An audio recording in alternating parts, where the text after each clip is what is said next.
let's start at the beginning here of how you got into pharmacy as a industry and what really entertained you and what led you into that career path. Sure. So several of my family members worked in healthcare. And so I knew at a young age that I wanted to pursue something within healthcare. I just didn't know what that was. Growing up, I think you're exposed to physicians and nurses, and those seem like the only career options. But I would say around the age of 16, I was introduced to a local pharmacist at a little drugstore in town. And I thought, okay, maybe this is a path for me. So I actually started working there at 16 years old. Okay.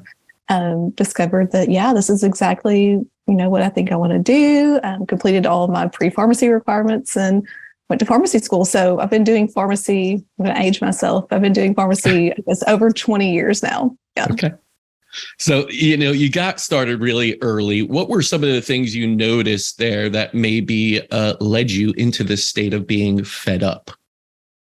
So the fed up part came much later. Much later. Okay. much later. So exactly. So all throughout my training, I was very inside that conventional mindset. Okay.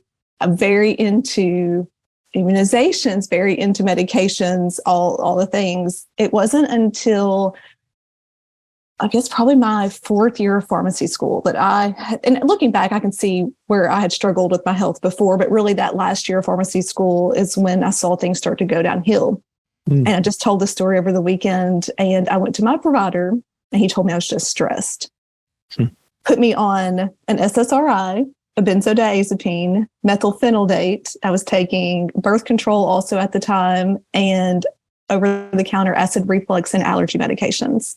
So being the good future pharmacist that I went ahead, I took all this medication, but this went on for probably 2 or 3 years. And I realized at this point, I'm not getting better. And at this point, I'm working in a conventional pharmacy setting and I'm seeing patients and I'm seeing them get the same blood pressure medications and cholesterol medications every month. And those conditions are not going away.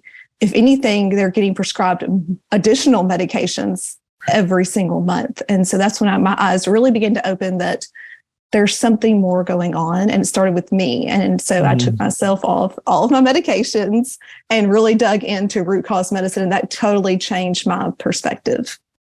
Yeah. And we will be going into your story, and that'll be actually another episode. So I don't want to spoil that too much. Right. But you started this idea of holistic pharmacist. And I want to know, because again, as a pharmacist, you have to understand drugs, prescribe drugs, do all those things. So what is that idea of holistic pharmacy even look like? So I think the idea for me, and this is kind of controversial in the space that, we're in, is that I don't think medications are bad. So a big part of my experience professionally is working inpatient, acute care. So when you need medications, Western medicine, when you need life-saving intervention, Western medicine is phenomenal. There's nothing better for that. I tell people all the time, all the essential oils in the world are not going to bring you back from the dead. I mean, it's just not going to happen, right? So that's fantastic. So that's kind of where I straddle, I think, both worlds, is that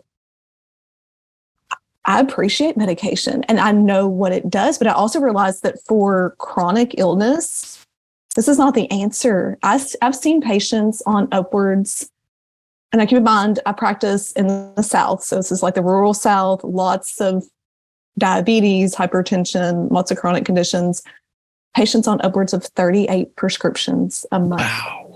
Wow. See, that's where that's where you start to question, right? Is this right? 38? Exactly. Wow. So that's when your mind, even if you're a conventional pharmacist, you're thinking, there's no way. These medications are not studied how they work together in the body. No one's doing research on 38 medications. Polypharmacy, absolutely not. No, it's impossible. So, and you get into that pill for every ill cycle, and it's so hard to break out because at some point you're taking medications to offset the side effects of the other medications. And that's really where I think pharmacists, even traditionally, practicing pharmacists, conventional pharmacists, can really intervene.